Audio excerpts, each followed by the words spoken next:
What up? It's your boy T Bear and Reaction. Today is Music and Movie Mondays with Christmas edition or Music Monday in general, just in case one time I'll get it out. And we're gonna check out another one from the homie. I'm about to say it. Fuck around his name up. This is from Digging the Greats. I about to fuck his name up. Not the fucking name of already. I always keep forgetting this guy's name though. Digging the Greats. Digging the Greats. Digging the Greats. Digging the Greats host. What's his name again? Brandon Shaw. And this is how the best Christmas album almost never happened. It looks like something about the infamous Charlie Brown Christmas album, which the infamous theme came from, and a lot of good jazzy classic songs came off that album as well too, which was the soundtrack of one of the greatest Christmas cartoon of all time that Apple TV took over. Yeah. Money hungry bastards. Anyway, well, let's check to see what Brandon had to say about why this almost was made. Never happened. Let's get it. Ha! Not the Charlie Brown version of. I thought this was the thumbnail. I didn't think I had the actual animated one walk over. Oh Lord! I think there must be something wrong with me. Christmas is coming, but I'm not happy. I don't feel the way I'm supposed to feel. Maybe that's because I haven't yet listened to Charlie Brown Christmas. Today, I'm going to tell you the story of how this classic Christmas album almost never happened. Get into the music and see why it perfectly captures the true feeling of Christmas. And see how this first special launched Charlie Brown onto a path of so many more specials that are still being released today. There's a few surprises along the way too, so buckle up. First up, let's talk about how this special came to be, how the music tied into it, and how it was almost never released. Our story starts in 1963 when producer Lee Mendelson was working on a documentary about Charles Schulz, the creator of the Peanuts comic strip. The documentary needed a score, so he called up Dave Brubeck. That's right, Vince Guaraldi was not the first call. It was Dave Brubeck, who told Mendelson that he had to take 5 and wasn't available to do it. I don't know about that joke. I don't think it's too corny. It's too... Anyway, Dave Brubeck couldn't do it, so Mendelson's second call also was not available either, but they both referred him to Vince Guaraldi, who had just won a Grammy in 1963 for his song Cast Your Fate to the Wind. This song is in A flat. It features bowed upright bass, changes styles a few times. Let's take a listen. Okay. Oh, it's like almost. I don't know. Almost sound like the song, the infamous song I told you about. Oh man. I don't know why this propeller ain't shaking up pretty good. But anyway. Sound familiar? It does. Well, one day after being asked to do the music for this documentary on Charles Schulz, Vince Guaraldi calls up Lee Mendelson and plays this song over the phone for him. It's in A flat. It features bowed upright bass, and it changes styles a few times. Here's Cast Your Fate to the Wind. Here's up. And Linus and Lucy.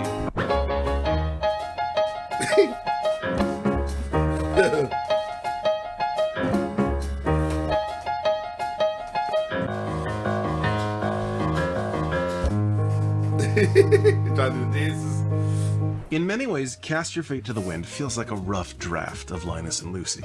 They're very similar, but Linus and Lucy has that driving left-hand piano line. Also, the way that line sits with the drums, it's really unique. You know, I can do the stem separation on this mixer, but it's not perfect. Let's do it.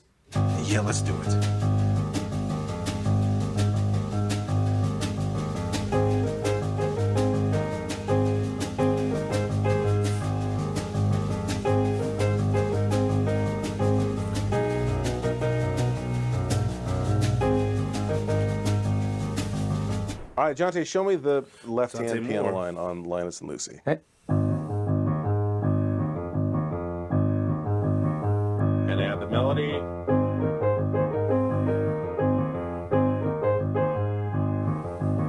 Let's add drums on that. Now take piano out, keep going. That's a really interesting interplay with the beat, really, all of it being sort of offbeat like that. I don't know how it is for you, but I have to sort of think, almost not where the beat is and not think about that it's a push. I just have to feel where it is. That's exactly the way it is for me. Exactly. The moment I start counting, sometimes I get thrown off. There's also a section in this song that goes Latin, and then there's a big swing section, which then has a piano solo that is maybe the most swinging piano solo of any Christmas song in history. Yo.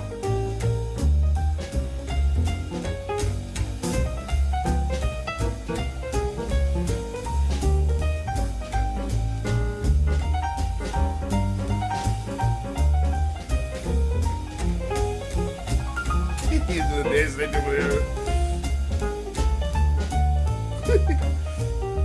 While Vince Guaraldi wrote this song, Always funny that I said one of the characters in the first Running Man, the original Running Man, he was just his hand that was running.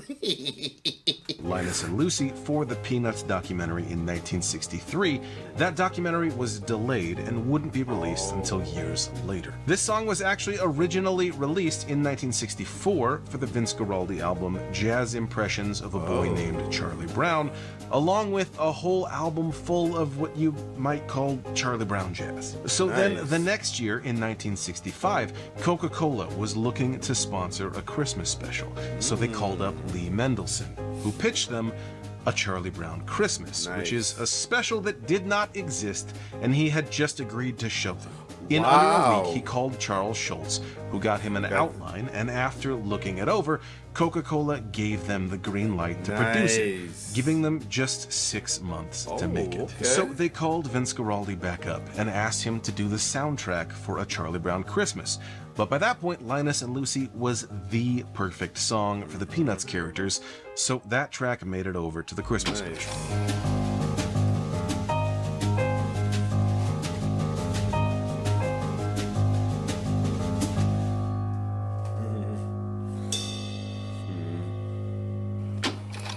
I want to take a quick second to thank the sponsor of today's video, Factor.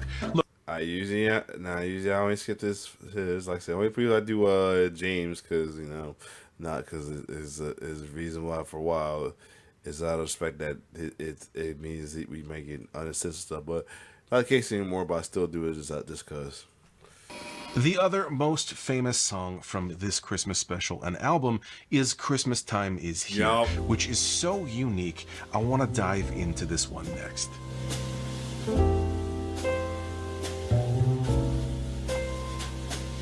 Most Christmas music is cheery and upbeat. It's Christmas, it's gotta be, right? Yep. But the theme of this special, it starts with Charlie Brown basically having seasonal depression, is overwhelmed with the commercialization of Christmas, and bummed that he can't enjoy the season more. Again, this is a children's television special, but this is the most relatable thing for adults too. What I appreciate about the song Christmas Time Is Here is just the feeling of it. It's not upbeat and cheery, but it's also not straight up sad. It's sort of melancholy, the way that many people can feel around the holidays. These chords, well, let me just have Jonte play those again.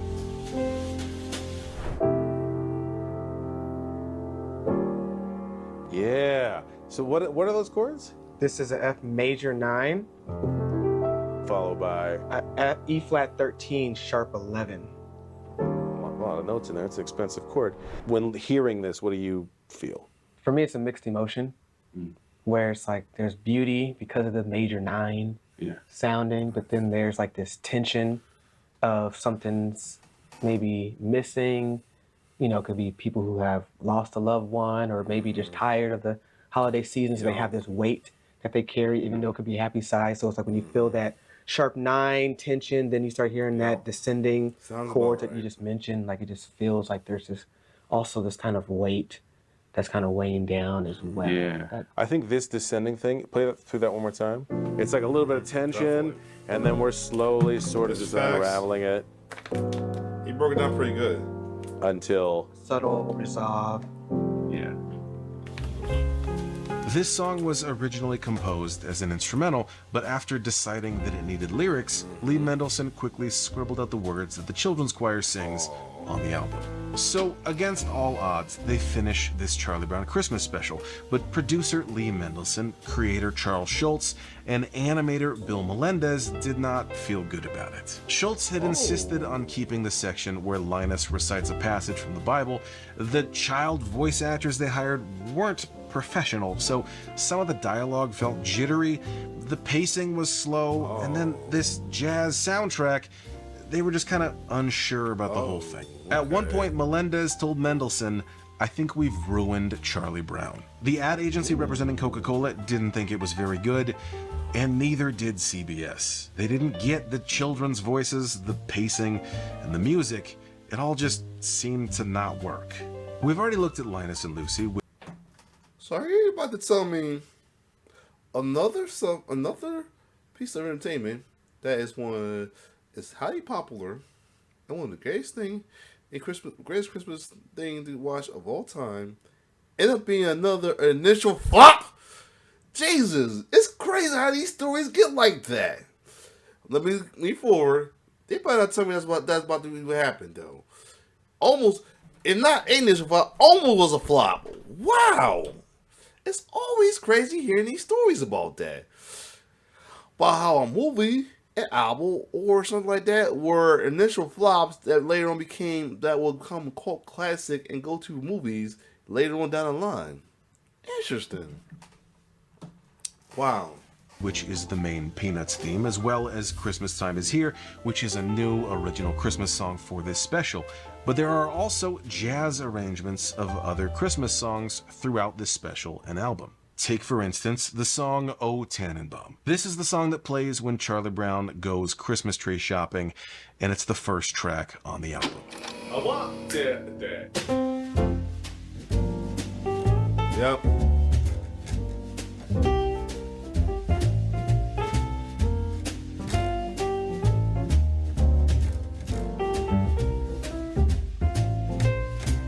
There's something about these arrangements. It's jazz arrangements of Christmas classics, but they're so good.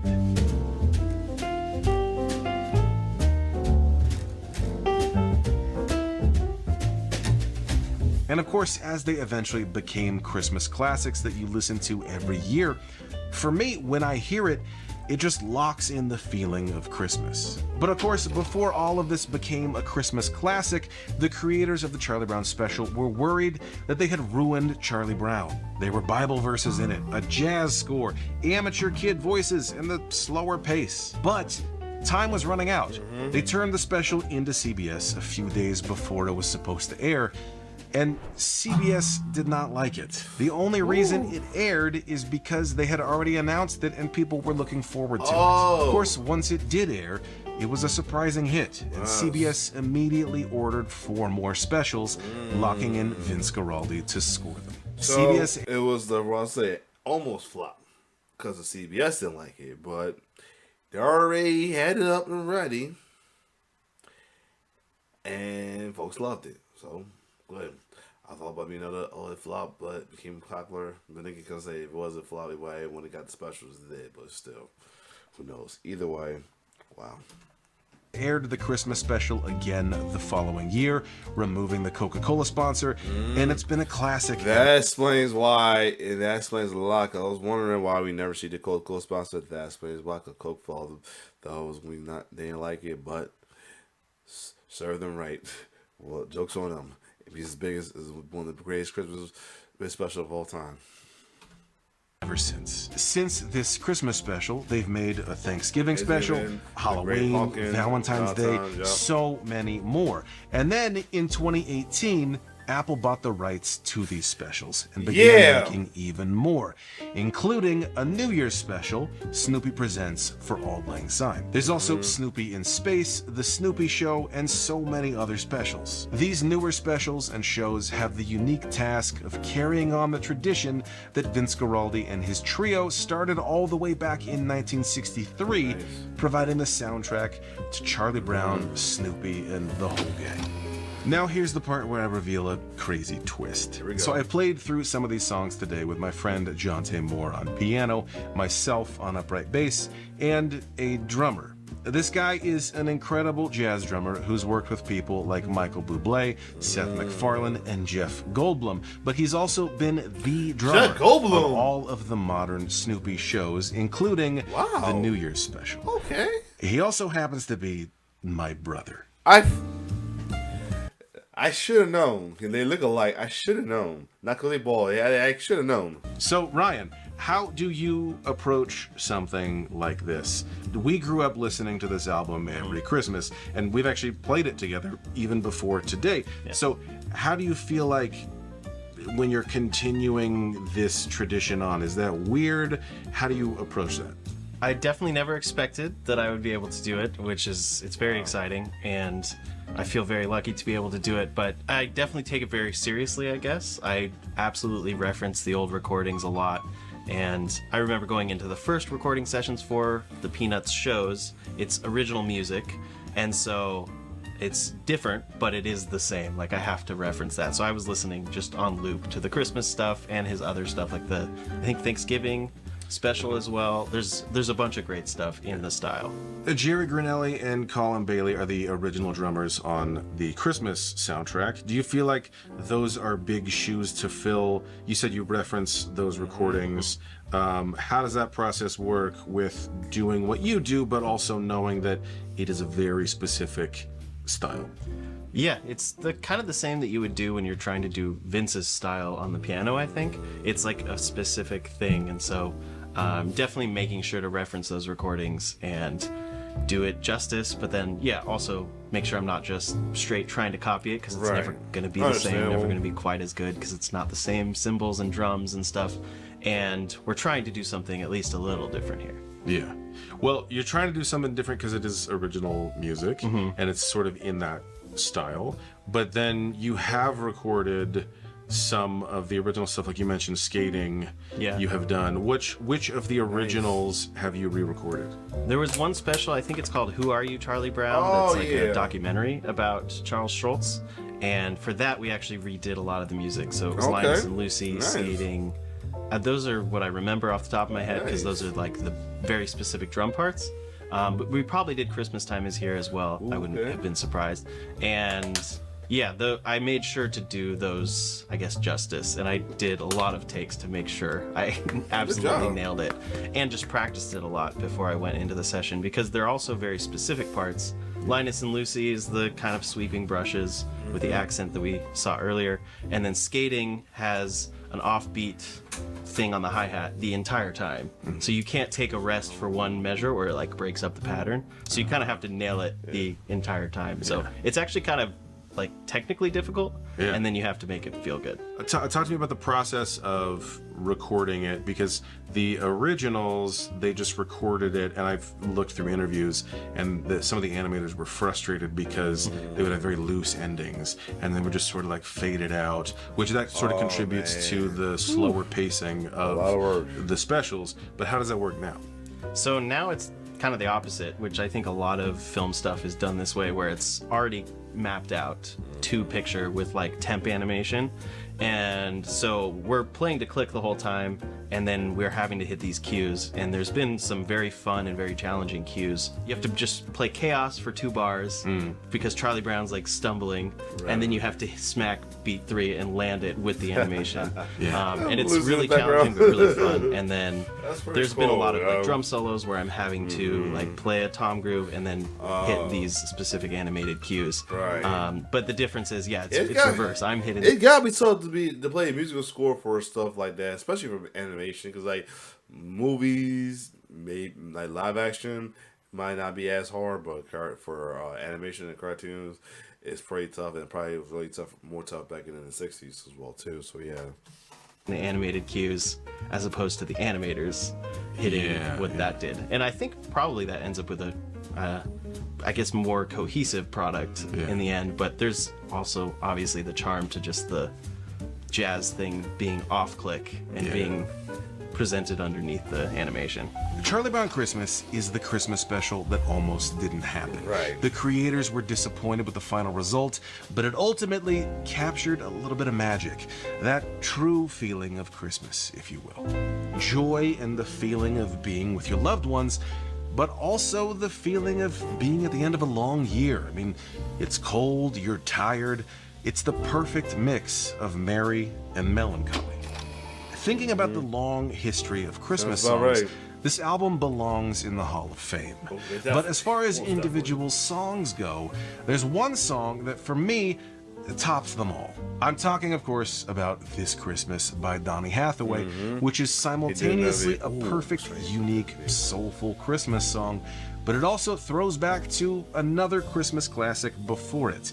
But for that whole story, you gotta click here. Okay. Oh, wow. All right, cool. Let me see if it's that newer. I might have to check that out. Maybe today, who knows. But other than that, Day the Greats. Is that, how new is that? Probably, let's see how new that is. So, I did it, last year. I think I originally was going to check it out last year, but I never got a chance to do it. Anyway, other way, I might still check it out. Yeah. Other than that, if you like my reaction, like share, shout out to Branshaw and his son and his brother Ryan as well too. Shout out especially Ryan being behind the scenes of doing the music for Charlie Brown and all that, as many others. Other than that, it's your boy T-Per signing off. One love.